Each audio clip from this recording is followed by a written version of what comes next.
Hello, beloved soul, and welcome to the Spiritual Support Crew, the podcast dedicated to supporting all lightworkers, starseeds, psychics, healers, and all helper souls incarnated on Earth in these interesting times. I'm your host, Helen Crosby, and the good news is we've made it to October. Hooray! Well, we're already a week in. How did that happen? 2020 has been one heck of a ride so far, but I do have some good news to share because I'm feeling an energy shift which is going to pick up as we approach Halloween. Now, I do really like October because it's my birthday month and I enjoy seeing the autumn colours, and I grew 9 pumpkins in my garden this year, so I'm looking forward to experimenting with some recipes. Now, I'm a bit of a novice gardener and I've never grown pumpkins before, so this is actually quite a big achievement for me.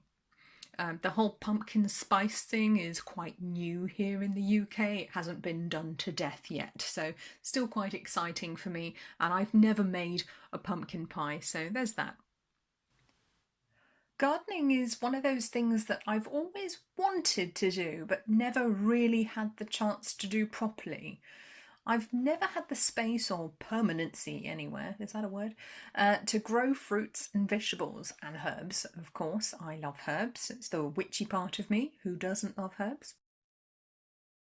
Now, the interesting thing about this year is that 2020, although it's been a horrible year in many ways, it's actually given me the impetus to grow fruits and vegetables for the first time in my life.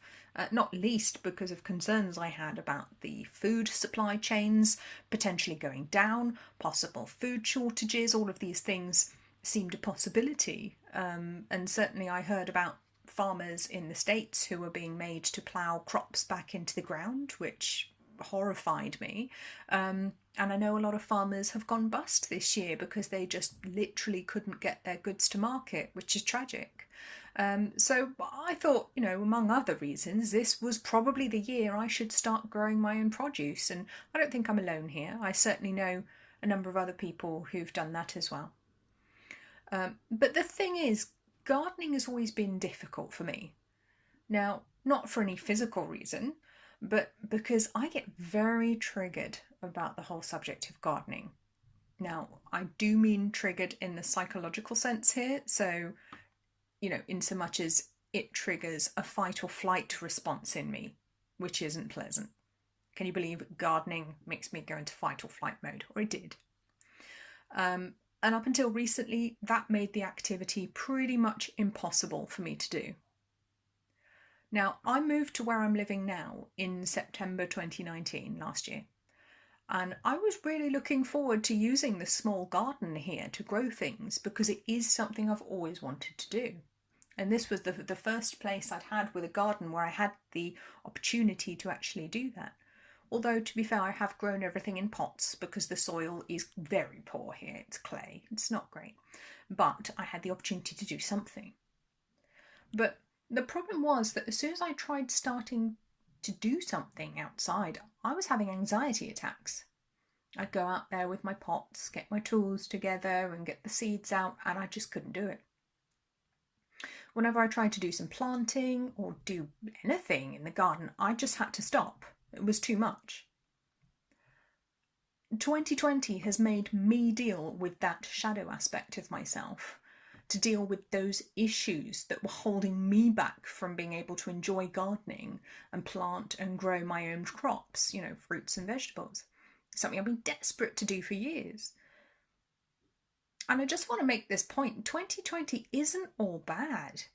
It's a tough year, but it's actually a very transformative year for many of us on many different levels. And I think throughout October and into November, we're really going to start to see that. We're going to see some of those transformations that have been foisted upon us in the past 6 or 7 months. I think we will finally see the gifts that this year has brought us more clearly. They weren't pleasant gifts.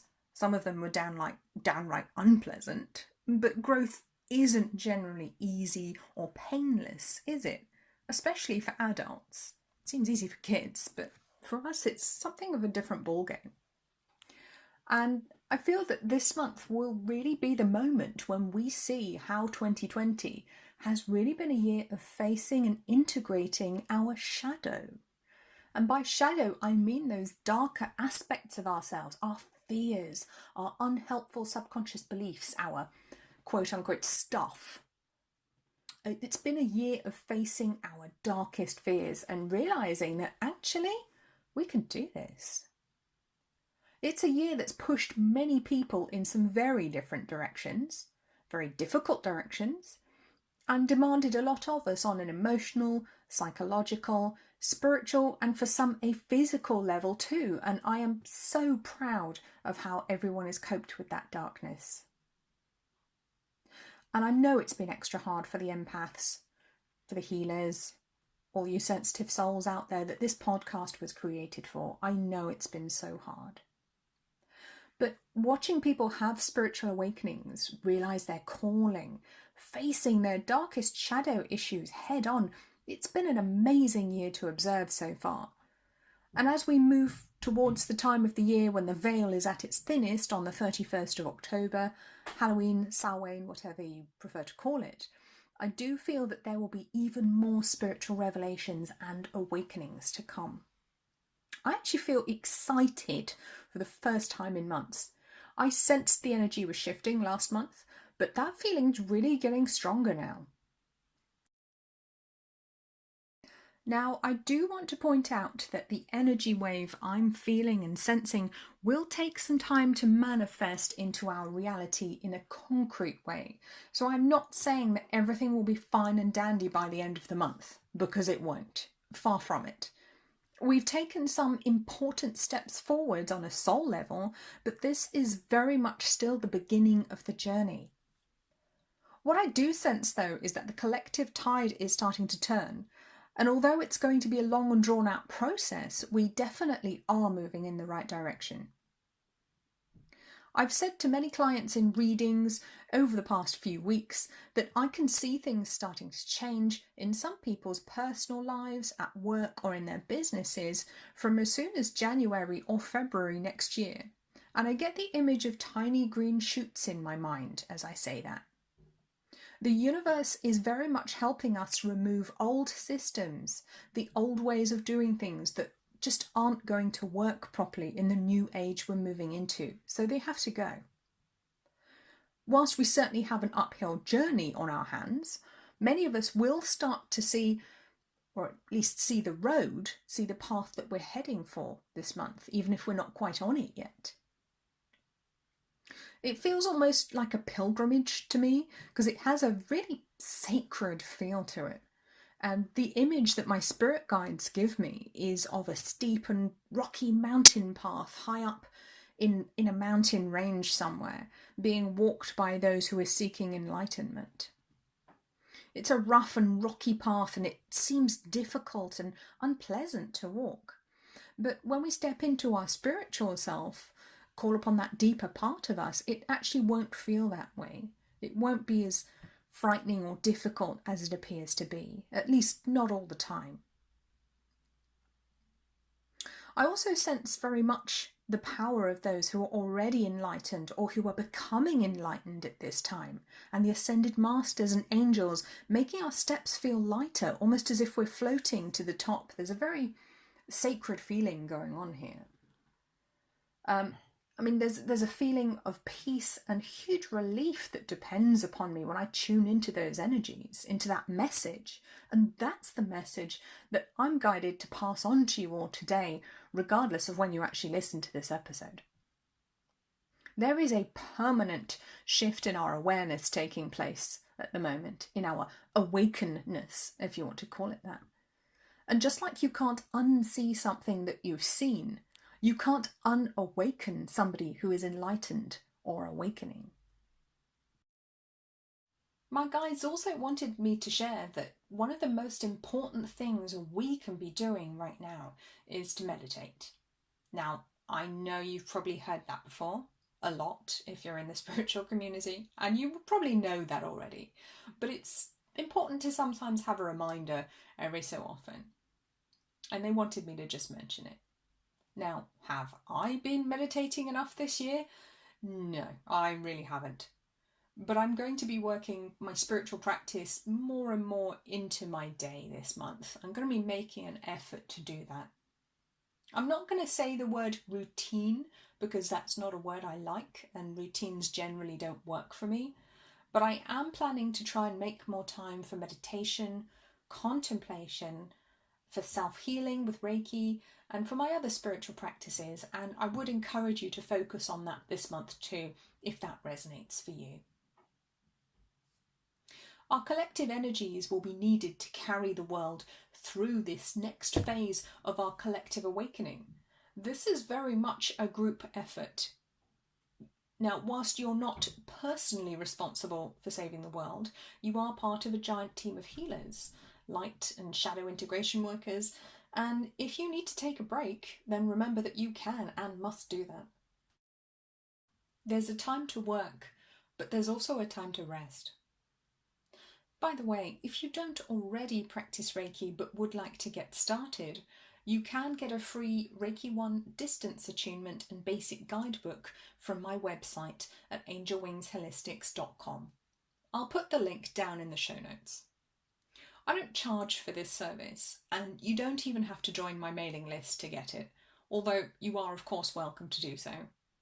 This is just one of the ways that I am personally trying to help people raise their vibration right now, so feel free to pass that link on to anyone who might be interested. It's something of a taboo in the Reiki community to do things for free, and if you're a Reiki practitioner, you were probably told in your training the reasons why we don't normally do it for nothing. And actually, I do agree under normal circumstances that there should be some sort of an exchange, but as I don't have any cash or spare cash to give to charity or good causes right now, I thought this would be a really nice way to help give to others. We are, after all, in a time of global crisis, and this felt like a positive way to help. I still have the words of my own Reiki teacher, Claudia, ringing in my ears when she told me almost 20 years ago now that the Reiki itself, in its divine wisdom, actually wants to be known again by every soul here on earth and wants to reach as many people as possible. It's something we were all connected to at one time, that we all knew how to do. I do believe that. But during the darker ages of our history, that connection and ability was lost to most of us, and I'm just a facilitator helping people discover it again. So the feeling that I get at the beginning of this month of October is very much actually one of anticipation. It feels like we're at a temporary pause where we're asking, what's next? On a practical level, there is the threat of further lockdowns, and some have already been implemented.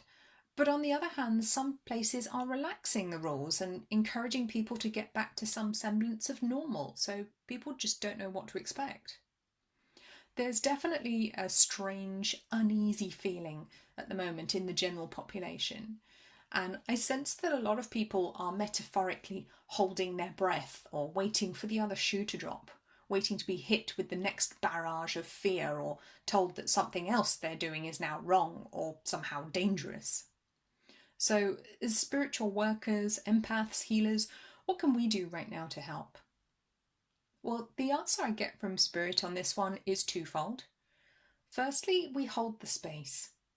We become the pillars of light and beacons of kindness and compassion as far as we possibly can, so people know that all is not lost. We remind people that they create their own reality and that it's always darkest before dawn. Please keep shining your light, keep sharing your heart and your spiritual inspiration, even if it seems hopeless sometimes. Sometimes it feels almost glib, but it's not. And you're doing a great job holding each other and all of us together. That's so important. Secondly, keep working on yourself, on your shadow. You're probably going to find more issues coming up, one after another, to be dealt with from your past, from past lives, from ancestral karma. There's been a lot of ancestral karma to deal with these past couple of years, as you may have noticed, so it might not even be your stuff that you're dealing with. But we are all one, as I keep reminding myself. I do know that, but it's easy to forget. So it's all of our responsibility to heal, to clear and cleanse that pain, to clear the erroneous beliefs that we are unworthy, powerless, or small. I think it's also important to note that the awakening process toward enlightenment often involves experiencing one or many dark nights of the soul, crisis of faith, healing crisis, or anxiety and depression.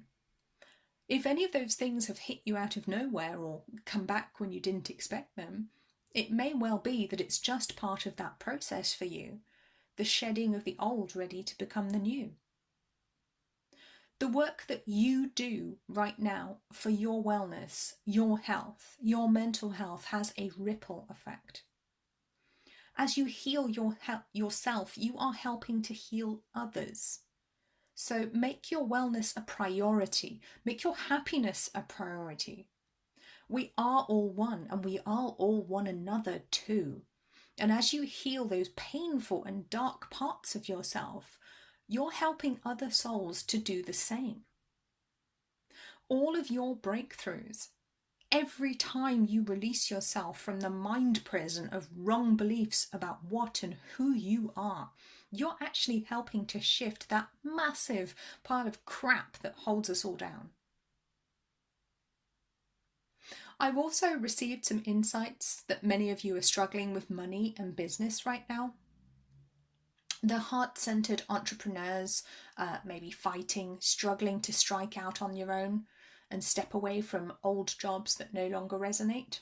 I hear you. I'm actually one of you.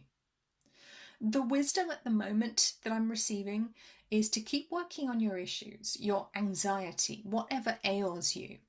For me, it's often anxiety, and I've put a lot of work in on some of my unhelpful beliefs that I only uncovered very recently. Try to be patient with yourself. The revelations will come and you will shift what's holding you back. But until then, the road may seem as though it's blocked, but it's not. It's almost like somebody is holding up a picture in front of your eyes, so it looks like there's a gate or a fence or a thicket of thorns blocking your path. This is temporary, and you will find the answers to your frustrations soon enough. The answer is not to try and work harder. The answer is not being mean to yourself, beating yourself up, or calling yourself lazy, idle, or useless, or even blaming circumstances. Because you're not lazy, you're not idle, and you're certainly not useless. There are some very deep core beliefs about worthiness, about success in particular, and what we are allowed to have, that are going to be coming to the fore for many of us. And I know that a couple of new beliefs surfaced for me in the past week, and that was a bit of a surprise. I thought I knew what all my issues were, but apparently there were some extra depths I had no idea about. Now, these extra issues were actually tripping me up in a very big way, sabotaging my progress, and I can almost guarantee that you have some of those too. Deeper core issues will continue to rise to the surface as we approach Halloween, Samhain, for everyone. So I want you all to take this as fair notice that they're coming. Be ready for them, my fearless souls, my fearless warriors. We have a lot of work to do.